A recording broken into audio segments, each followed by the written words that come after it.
Darwin টেস্টে সুখের স্মৃতি নিয়ে শেষ টেস্টের ভেন্যু ম্যাকাইয়ে পৌঁছেছে টাইগাররা। প্রচুর চাহিদা থাকায় দ্বিতীয় টেস্টের প্রথম দিনের সব টিকিট বিক্রি হয়ে গেছে। এদিকে অস্ট্রেলিয়ার 12তম টেস্ট ভেন্যু হিসেবে অভিষেকের অপেক্ষায় ম্যাকাইয়ের great barrier reef arena. Darwin টেস্টে ইতিহাস রচনা বাংলাদেশের। অস্ট্রেলিয়াকে 9 উইকেটে হারিয়ে প্রথমবার প্রতিপক্ষের মাঠে অসাধারণ জয়। সাফল্য পেয়ে বেশ ফুরফুরে মেজাজে মিরাজ, তাসকিন, হাসান মাহমুদরা।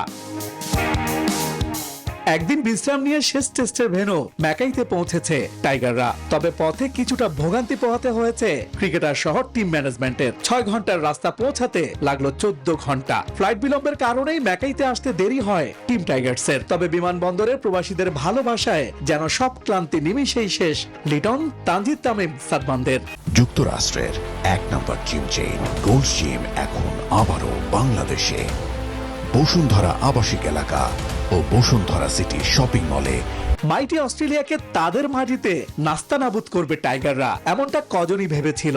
সেই ঐতিহাসিক মুহূর্তটা মিস করায় এখন অনেক ভক্তই আফসোস করছেন। ম্যাকাই টেস্টের টিকিট এখন সোনার হরিণ। এবার যেন পণ করেছেন সমর্থকরা। এর মধ্যে বিক্রি হয়ে গেছে দ্বিতীয় টেস্টের প্রথম দিনের সব টিকিট। এছাড়া ম্যাচের দ্বিতীয় দিনও প্রায় দর্শকে পরিপূর্ণ হওয়ার পথে। 23 বছর পর অস্ট্রেলিয়ায় এবার স্মরণীয় মুহূর্তের সামনে দাঁড়িয়ে শান্ত মুশফিকরা। দ্বিতীয় টেস্টে জয় কিংবা ড্র করতে পারলেই অজিদের বিপক্ষে প্রথমবার টেস্ট সিরিজ জয়ের স্বাদ পাবে শান্ত বাহিনী।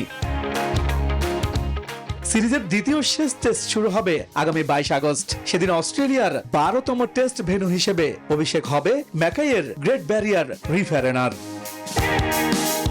ইশতিয়াক দীপু, নিউজ 24।